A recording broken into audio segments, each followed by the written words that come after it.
Bienvenue sur Africa 24 dans cette nouvelle édition de l'Africa Tonight. Au sommaire de l'actualité. Un pays jusqu'ici réputé pour la bonne santé de sa démocratie sombre dans des violences post-électorales. Situation tendue au Bénin où les heurts entre manifestants et forces de l'ordre auraient fait au moins 4 morts dans la capitale Cotonou. Le combat pour le genre au Sénégal, le pays intègre le protocole Libéré pour de bon, l'un des axes des objectifs de développement durable. La campagne vient d'être lancée à Dakar. Et le désarroi des Comoriens après le passage du cyclone Kenneth. Une semaine après la catastrophe, les bénévoles sont en première ligne pour aider les populations. Le cyclone a fait 5 morts et plus de 40 000 sinistrés. C'est donc l'une des informations principales de ces dernières 24 heures. Le Bénin sous haute tension ce soir encore. Un climat précaire après les législatives dans lesquelles l'opposition n'a pas été autorisée à se présenter. Des centaines d'opposants sont descendus dans les rues de la capitale ce jeudi. Au moins 4 personnes auraient été tuées par les forces de l'ordre. On dénombre également plusieurs blessés d'heures qui se sont concentrés aux alentours de la résidence de l'ancien chef de l'État, Thomas Boniaï. Le point sur la situation dans ce sujet de la rédaction. Cotonou s'est réveillé ce jeudi avec une intensification des échauffourées de la veille autour du domicile de l'ancien président Boniaï. Les manifestants qui ont occupé les abords de ce domicile depuis la veille ont intensifié leurs mouvements et sont prêts à en découdre avec la police et l'armée pour protéger leur leader. Une scène de guérilla qui a duré plusieurs heures avant que la situation ne tourne en faveur des forces de l'ordre. À travers la manifestation des populations, voilà un chef d'État qui est élu et qui a oublié que c'est le peuple qui l'a élu et qui est en train de massacrer son peuple. Ce qu'il a fait de trop, c'est qu'il a tenté d'arrêter l'ancien chef d'État Thomas Boniaï. Et le peuple dit non, le peuple dit non à ça. Et nous disons il doit dégager. Il doit dégager parce que le pays ne lui appartient pas. Le Bénin n'appartient pas à Patrice Talon. L'opération commando de ce jeudi n'a pas manqué de faire des victimes. On annonce 4 morts et plusieurs blessés par balle, dont les rangs des manifestants. Les abords du domicile de l'ancien président, désormais encerclés. Les manifestants tenus bien à distance, ce qui s'apparente à une assignation à résidence. Pour le ministre de l'Intérieur, il ne pouvait en être autrement. On ne peut tolérer des actes de vandalisme. Ceux qui sont rassemblés en face de chez Boniaï, en plus d'être ses partisans, ils sont aussi des vandales. Hier, par exemple, en attaquant le ministère du Travail, ils ont dérobé une trentaine de motocyclettes et 2 voitures. Ils se sont attaqués à des distributeurs de billets de banque. C'est tard dans la nuit qu'il y a eu quelques actes qui sont allés contre la consigne donnée. Probablement les militaires étaient débordés et ils allaient vers des points névralgiques comme la radio, comme des banques. On ne pouvait qu'agir de cette manière pour les retenir et les repousser. À l'origine de cette crise, l'élection législative du 28 avril dernier, où seuls 2 partis proches du président Patrice Talon ont été autorisés à y participer.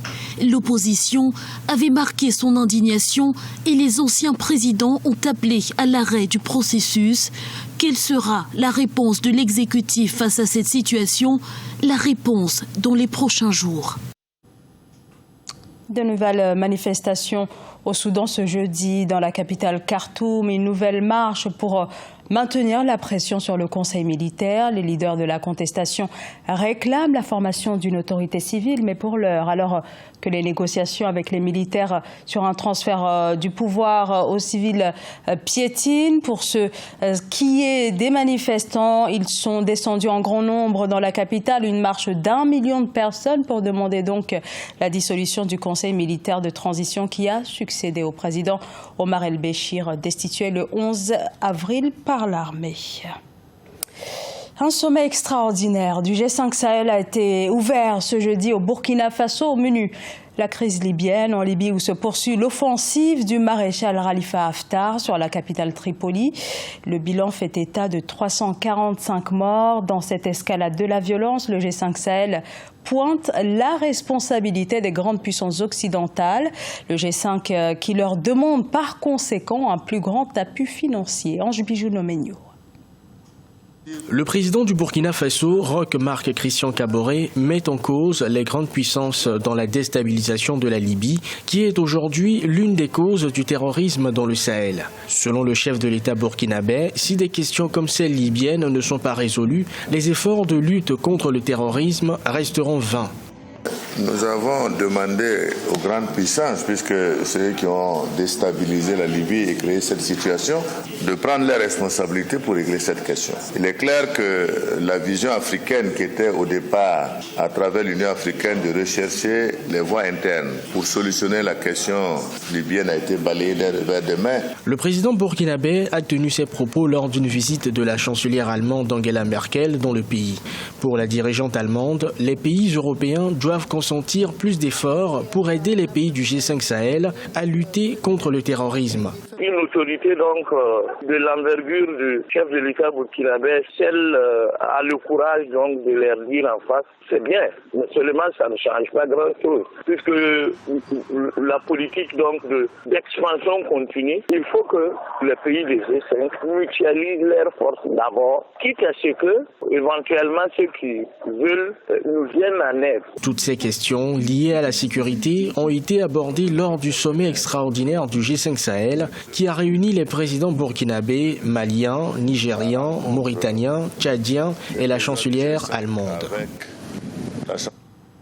En Ouganda, un tribunal de Kampala a décidé de libérer sous caution Bobi Wine, décision rendue 3 jours après qu'il ait été inculpé et placé en détention pour avoir organisé un rassemblement illégal en 2018. Le député d'opposition avait été interpellé pendant quelques heures lundi dernier dans la capitale. La police invoque des raisons de sécurité nationale. Pour l'opposition, il s'agit d'une décision purement politique contre Bobi Wine, opposant qui, depuis son arrivée à l'Assemblée nationale, s'est imposé comme un virulent détracteur du président Yoweri Museveni. Bobi Wine, potentiel adversaire à la présidentielle de 2021 de celui qui est au pouvoir depuis 3 décennies.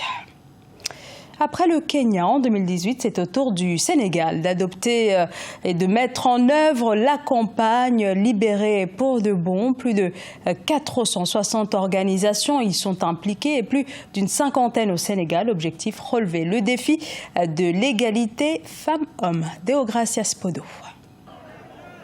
Né d'un engagement universel à œuvrer pour le changement en faveur des filles et des femmes dans l'ensemble des objectifs de développement durable, la campagne Deliver for Good, dans sa formule nationale, a été lancée jeudi 2 mai 2019 à Dakar au Sénégal. Nous nous sommes donné vraiment l'objectif de mener cette campagne-là systématiquement auprès de nos autorités, faire le plaidoyer pour que les ODD puissent être sensibles aux genres, la mise en œuvre des ODD puisse prendre en compte les intérêts des femmes et des filles et que systématiquement que les filles et les femmes soient au centre de notre développement.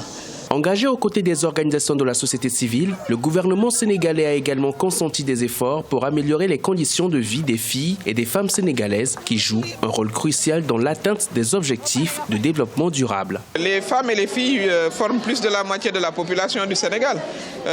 Si on veut atteindre nos objectifs dans les délais requis, il faut qu'elles aient accès à l'éducation. Évidemment, la santé, c'est évident. Mais également, dans le cadre de leurs activités économiques, elles doivent accéder aux ressources énergétiques, financières, à la terre également. Et ça, nous sommes là pour le rappeler. Lancée en 2016, la campagne Deliver for Good met l'accent sur les répercussions positives de l'investissement au profit de la gente féminine à travers le monde. Les différents acteurs impliqués entendent stimuler le changement au niveau communautaire et national, notamment en Afrique et particulièrement au Sénégal.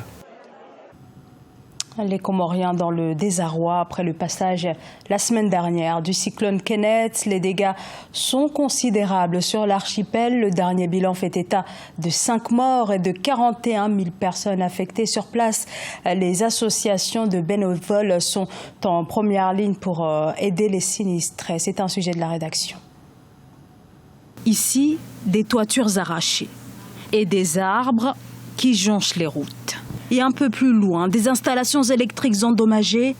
Rares sont les villes de l'archipel à avoir été épargnées par le cyclone Kenneth, passé sur les Comores dans la nuit du 24 au 25 avril. Il a fait au moins 5 morts 182 blessés et plus de 40 000 personnes sinistrées, principalement sur cette île de la Grande Comore.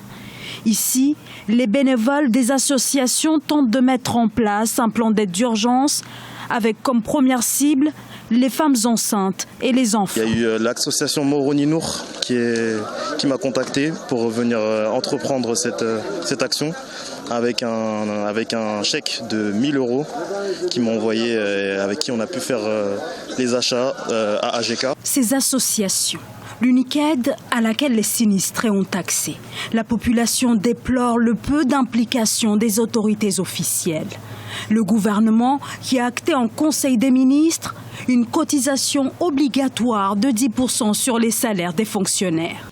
Cette enveloppe d'urgence serait la contribution de tous les fonctionnaires de l'État et de tous les employés des entreprises d'État à hauteur de 10% de leur salaire qui sera mis à la disposition pour les urgences. Ponctionner les salaires des fonctionnaires. La décision a provoqué l'indignation des Comoriens des 3 îles. Levée de boucliers également de la diaspora pour qui, au lieu de précariser davantage ses salariés du public, l'État devrait revoir les hauts salaires du chef de l'État et de ses ministres. Ce journal a été réalisé par l'ensemble de la rédaction. Merci de votre fidélité. Dans un instant, une nouvelle édition de l'actualité sur Africa 24.